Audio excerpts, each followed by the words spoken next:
Joining us now in the studio, Jay McDaniel. He's the Executive Director of the Mississippi Gaming Commission. Jay, thanks so much for coming in today. Yeah, glad to be here. All right, give us an update. How are we doing so far with our gaming industry in the state of Mississippi and the gaming revenues to the state? And some of that, of course, and will allow you to explain that, are diverted at the municipal level as well. But what about the industry overall? Yeah, right now, the way I describe it is healthy. Our 2021 was a fantastic year statewide. The overall gross gaming revenue was $2.6 billion, over $2.6 billion. The Gulf Coast had a record $1.6 billion of that total, and that was the best the coast has ever done. Wow. The $2.6 the state did was the best number since 2008, since the recession hit and everything kind of decreased for a while. But just attribute that, to a lot of the post-COVID, people getting back out there and getting active, and a lot of visitation from out of state, which is good.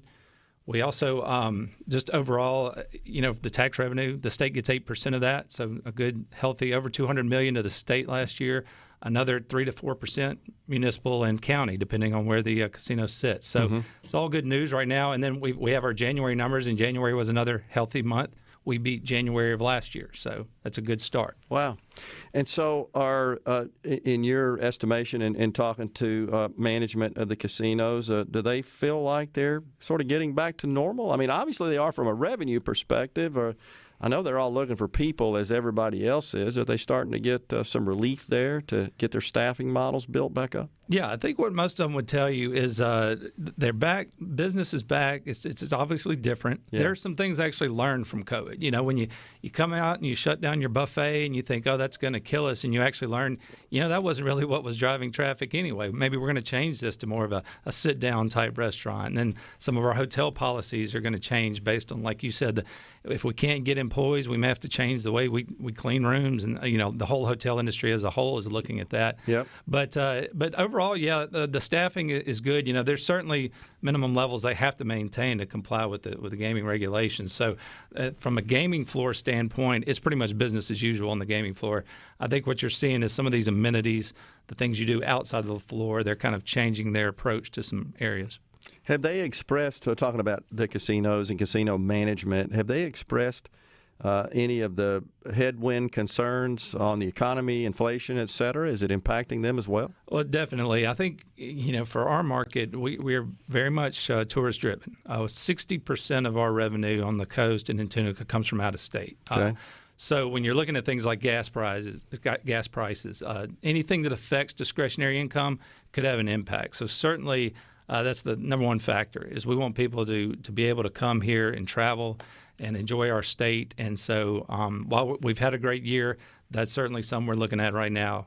It could quickly change with inflation, gas prices, things increase. What about any new properties or expansion that you guys are working on that you can share with us? Nothing right now that I can share, Gerard. We always have a lot of talk, a lot of things that go on before that application. It doesn't become public till that application hits my desk. There is a lot of right now our existing properties, our 26 properties, looking at ways to reinvest that capital last year, which is good. That's something we like. The Beaurivage just recently announced that they are going to renovate all 1,700 of their rooms. Wow. Yeah, very large project, changing some of their restaurant stylings and things there. So right out of the gate, they announced that. It's north of $50 million. We have some other properties that will be announcing things, I believe, soon. As far as just out-of-the-ground new projects, that's something I hope we'll see. I mean, we are a free market. We have 26 casinos. We have room for more if people choose to come in and invest what it takes, to compete in this market. So hopefully that's something we'll be looking for later this year. All right, so let's talk about this possibility of mobile sports betting. What's the latest on that? Well, the latest that I have is, as far as this legislative session, there were a few bills that were at least mentioned that were dropped, but I believe those are all dead now. Yeah. I say I believe because you never know, but right. But it does not look like it's going to happen this session. Yeah. And just to inform your listeners, the reason we have it the way we have it, in 2018 when the federal ban was repealed, luckily Mississippi already had on the books in statute that we could have sports betting. It was just limited to on premises. Right. So luckily when that federal ban was repealed, we were able to come very quickly out of the gate. We were the third state. It was Nevada already had it, New Jersey did it, and we were number 3. Yeah. And we've had very healthy, what we call a retail sports betting operation, where our casinos can take legal bets on property. Yeah. To go mobile would require a legislative change because the law says you have to be on the premises to make a bet. So it would take the legislature passing a bill to change that, and I don't expect we'll see it in 2022 unless there was some kind of a special session or some reason to. But we're seeing it all around us. Tennessee's doing it. Arkansas is in the works, and Louisiana just started it January 28th. They went live with mobile sports betting. How's it going in those states, in particular Louisiana? Very well in Louisiana.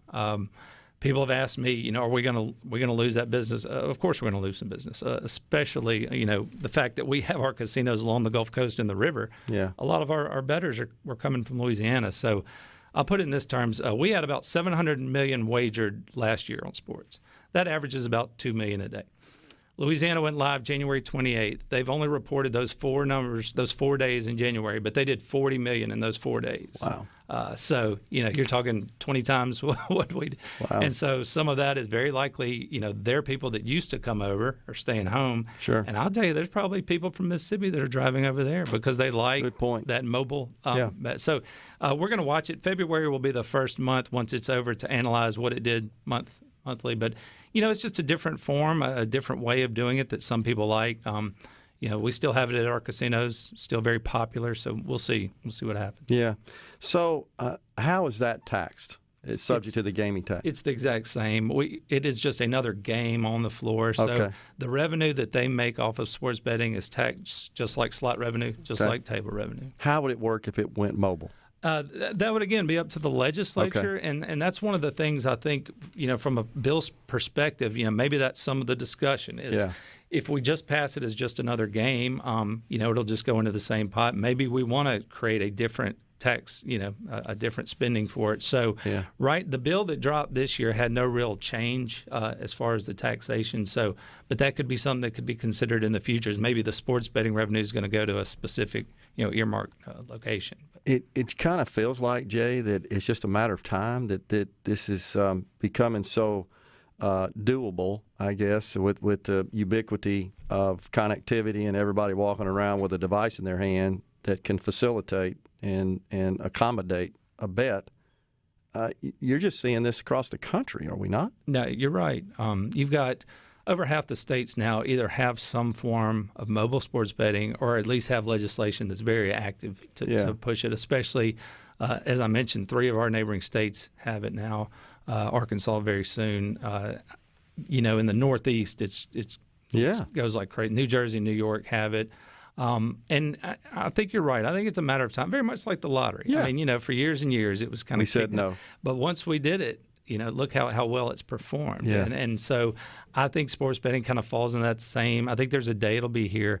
There is still an illegal market out there. That's, there are ways to do it illegally that we try and control. We try and police it, but we're not a large agency, and it's hard to police it all. So that's what I tell people is, if you're going to have a market for it, you might as well regulate it and get the tax benefit. Yeah, sure.